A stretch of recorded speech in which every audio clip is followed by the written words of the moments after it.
छोट छोट शिष्य और शिष्य मैंने तो आज हूँ पवित्र गुरु दिवस। तो गुरु दिवस रे मत किसी कहवा सुजोग निजक धन्यवाद करुँचे।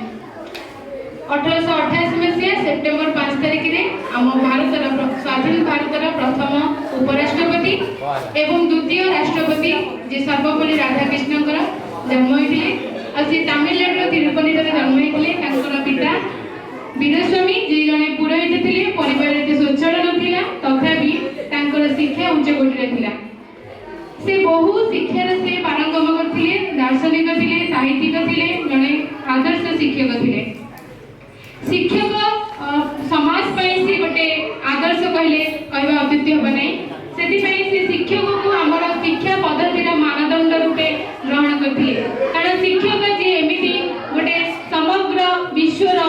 गोटे उज्जवल भविष्य कामना कर से मनीष गढ़ा कारखाना सी होती मालिक जी कि अनेक वृत्ति अनेक प्रोफेशन को क्रिएट करने सी होती सक्षम किए डाक्तर हो पारे किए इंजीनियर हो पारे किए नर्स हो पारे किए आईएएस ऑफिसर हो पारे किंतु ए जो वृत्ति गुड़ाक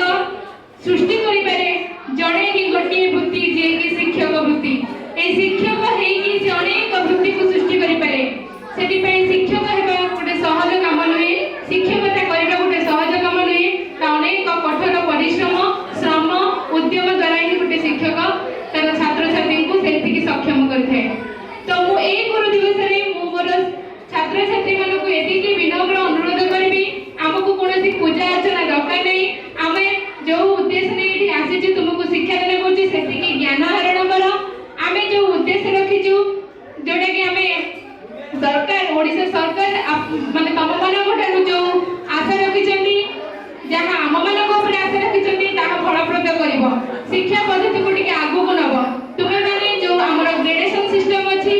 A1 B1 B2 से जो उज्जवल माने सब उज्जवल जोटा अछि A1 जे तम मानको भितर जणे के जने हमको A1 जाने कि से पुरस्कार देई देबो सेटा ही आम मानको पई प्रकृत पुरस्कार हबो आमे माने सेहि पई ही आमे पूरा ओडिसा रे परिचित हेबु जदि हम पाखे तमे जे A1 रो से जो आशाटा हम पूर्ण करिवो।